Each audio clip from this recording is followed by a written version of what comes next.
disappointment in ourselves, right? We've all been there. Some of us a little bit more than others. Hello, if we haven't met before, my name is Michele and welcome to my channel, or welcome back to my channel. So, what if instead of getting stuck in disappointment, you instead choose to feel the disappointment and look for what it is actually showing you?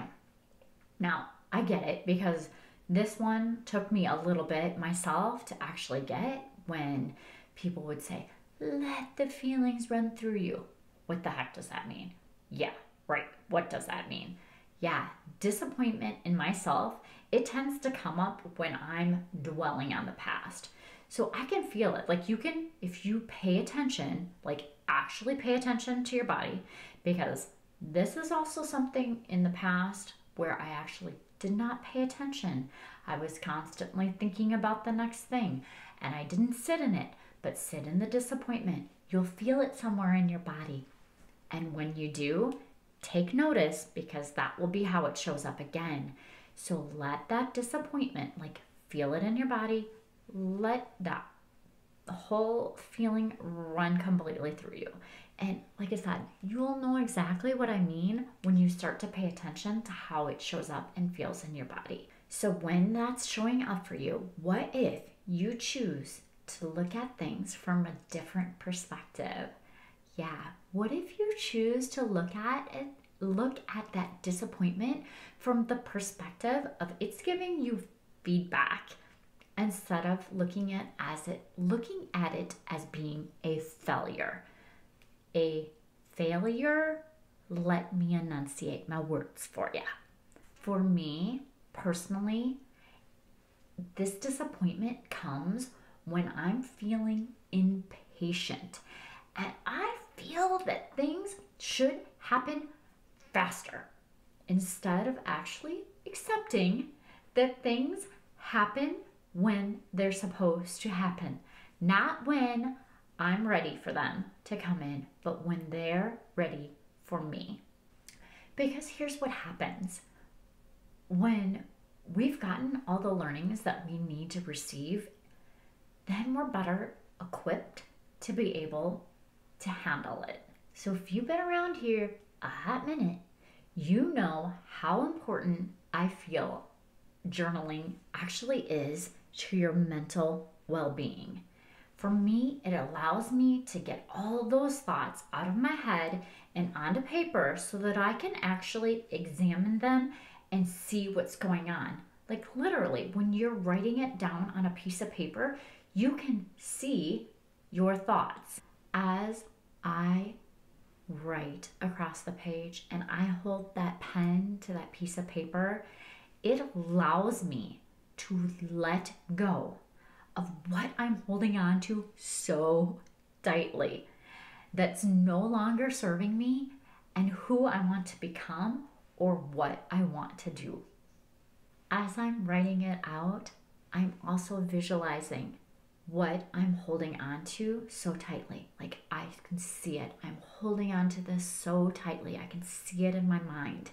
And I watch as I slowly let go of all of it, until the very last little thread is now released from my hands, and I watch it float gently away from me. Can you see that? Like, in your mind, that's how I vision when I'm letting go of something, how that floats gently away, kind of like a piece of fabric in the wind, like a light sheer fabric, of course, because that floats beautifully.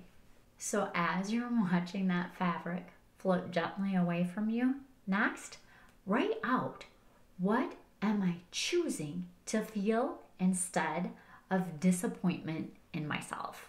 So talk to me. Where have you been disappointed with yourself? Step back into that time, and I want you to actually feel what you were feeling. I want you to hear what you heard. Like, was somebody speaking with you? Were you talking out loud to yourself? Were you just talking to yourself in your brain? Like, what is it? What were your thoughts and your feelings, and what did you hear?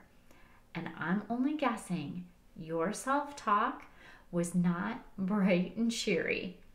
When we're disappointed in ourselves, it never is that bright and cheery self-talk.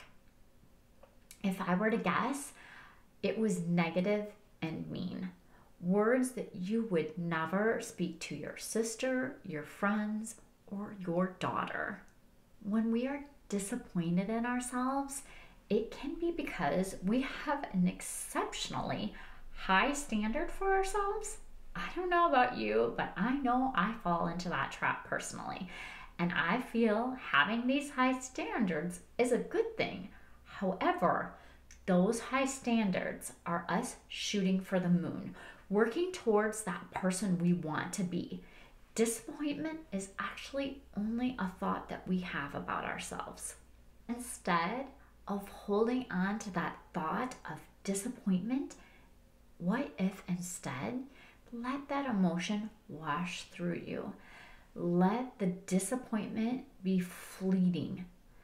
Let it be a fleeting thought that goes away as quickly as it comes. Look at why you're thinking and feeling disappointed. Is it because you have some expectation of perfection? So aim for what you perceive as perfection and be happy with excellence. Look at disappointment as a redirection for where you need to go instead. If you find you're stuck in disappointment, do a mind sweep of all of the thoughts and feelings that you have that are causing you to feel disappointed in yourself. What is one small action you can take to put you on the right path to a better thought and a better feeling?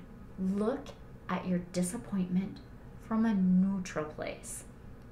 It's not good and it's not bad. Those are just labels that we put on things, either good or bad. What it is, it's just someone that's stating the news to you. So go ahead and remove your own emotional bias. We were created with free will, so we can use our free will to move us out of disappointment, or we can use it to keep us stuck in the thoughts of disappointment. Know that it is you that can choose what you think and your next action moving forward. If you need that person in your corner to help you work through your disappointment and the things you have going on in your life, and someone to be there to help you move forward to the next best action, I invite you to apply for my private coaching. The link is down below. I appreciate you. Thank you so much for your time, and I'll see you back here next week.